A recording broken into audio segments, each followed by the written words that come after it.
Alright, motherfuckers, let's fucking do this. So we're gonna start with something by Louis C.K., famous comedian, one of my favorite comedians, talking about life and how lucky we are just to simply exist. Just to have the choice to make choices. Don't tape shit on your... Life is short. Life is very short. I like life. I like it. I feel like even if it ends up being short, I got lucky to have it. Because life is an amazing gift when you think about what you get with a basic life. Not even a particularly lucky life or a healthy life. If you have a life, it's here's your boilerplate deal with life. This is basic cable, what you get when you get life. You get to be on Earth. First of all, oh my God, what a location. This is Earth, and for trillions of miles in every direction, it fucking sucks so bad. It's so shitty that your eyes bolt out of your head because it sucks so bad. You get to be on Earth and look at shit. As long as you're not blind or whatever it is, you get to be here, you get to eat food, you get to put bacon in your mouth. I mean, when you have bacon in your mouth, it doesn't matter who's president or anything. You just,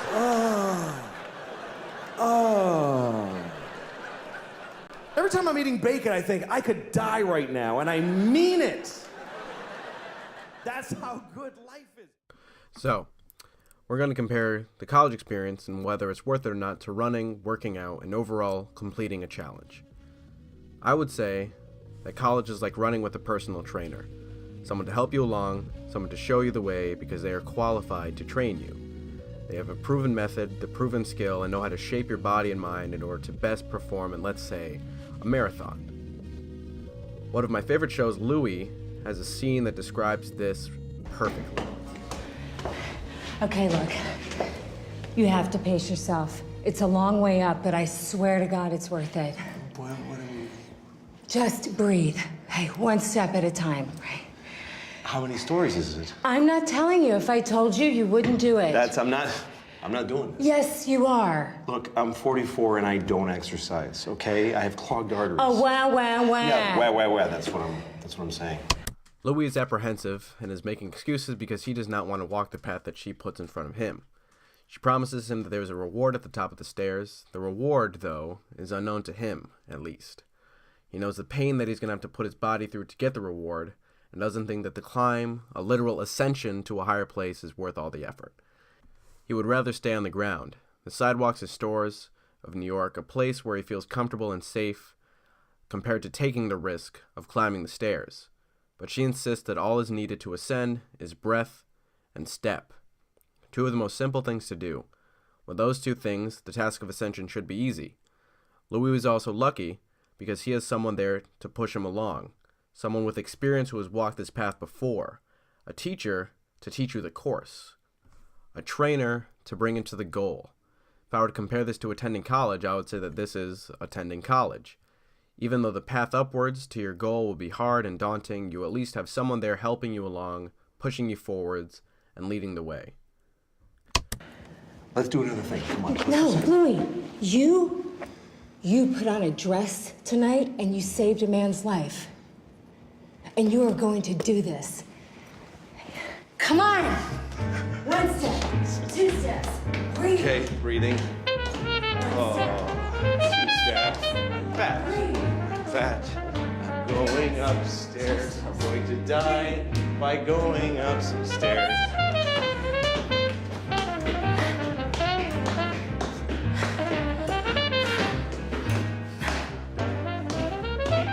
Oh, God damn it, this is crazy. Come on, we're not stopping now. Step, breathe, step, breathe. Step, breathe, step, breathe. Come on!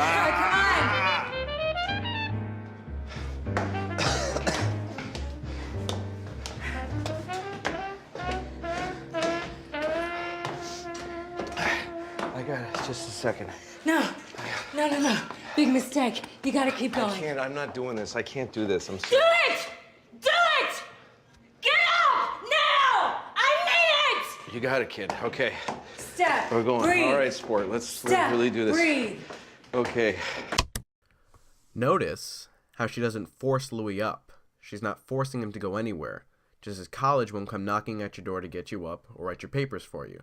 They can suggest that you do your work, but the choice of getting up is up to you.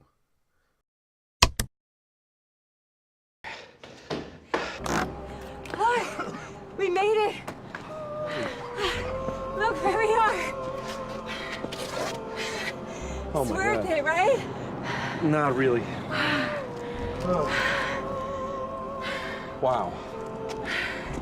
And then, finally, we reach the top of the stairs. The reward. You climbed it, you got your education, you got your degree. It was a hard battle, cost a little bit of money, but you did it. Congratulations. So, was it worth it? But what would it be like if Louis didn't have a coach? Who would he be doing it for? Why would he be doing it? What's the point if you don't even know what's at the top of the stairs, or where the stairs even are? You find yourself lost with no direction, no place to go. All you have in your mind is a dream of being successful and happy, but how do you get there? A lot of people find themselves in this exact situation. My advice to these people is to start training yourself and doing it only for yourself. Now, I would say that training yourself is similar to choosing not to go to college. There are plenty of people who have gone without college or left early and still became successful. Some of them that I covered in my paper were Casey Neistat, Steve Jobs, and Bill Gates. This means that it can be done, but just because you do so does not mean that you are a shoo-in to become successful. Just because you run once does not mean that you are ready for a marathon.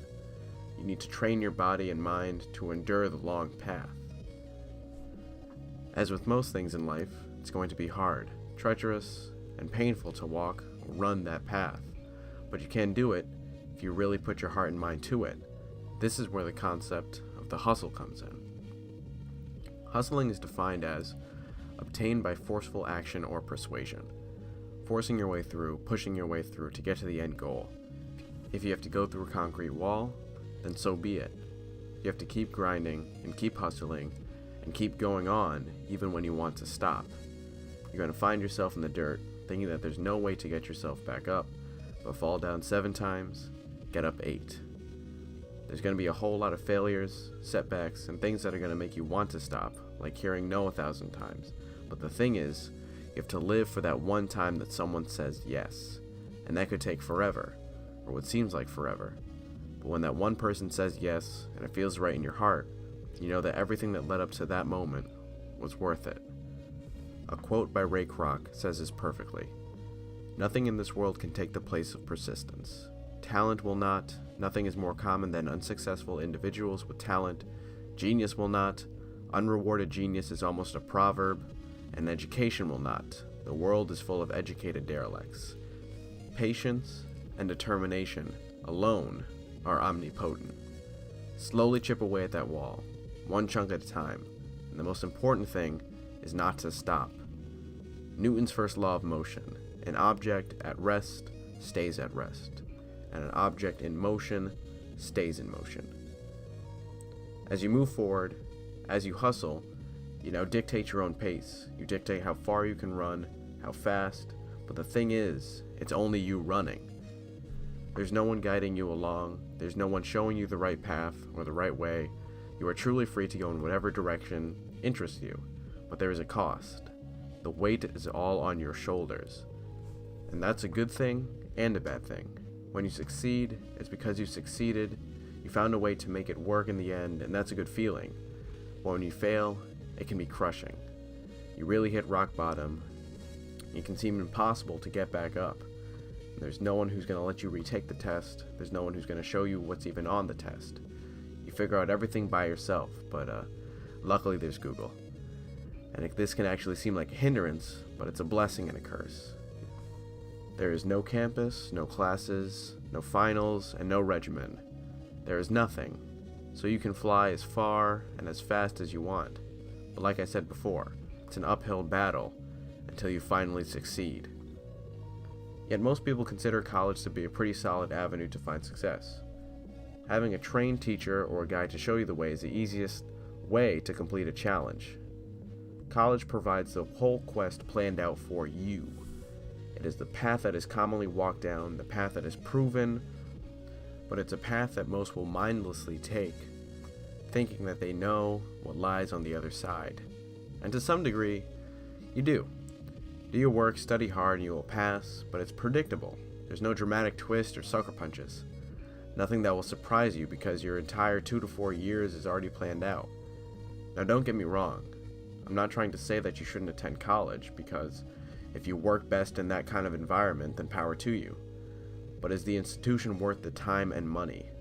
In my opinion, we only go to it because we were brought up thinking that it was the right way to go, when really, any way is the right way to go, including going to college. Your way is the right way no matter what anybody says, so my advice to you would be to listen to what your heart is telling you. If you feel like college is going to teach you some skills and teach you how to hone them so you can better attack the workforce or your life force, then go for it.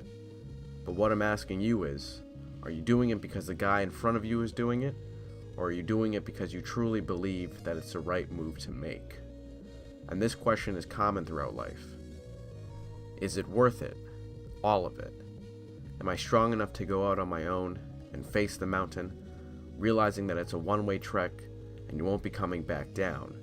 So if this is the case, then make it the best climb that you can imagine, the most exhilarating thrill that concludes with a view from the top, finally reaping all that you sowed, finally finding your treasure and peace at the top of the stairs.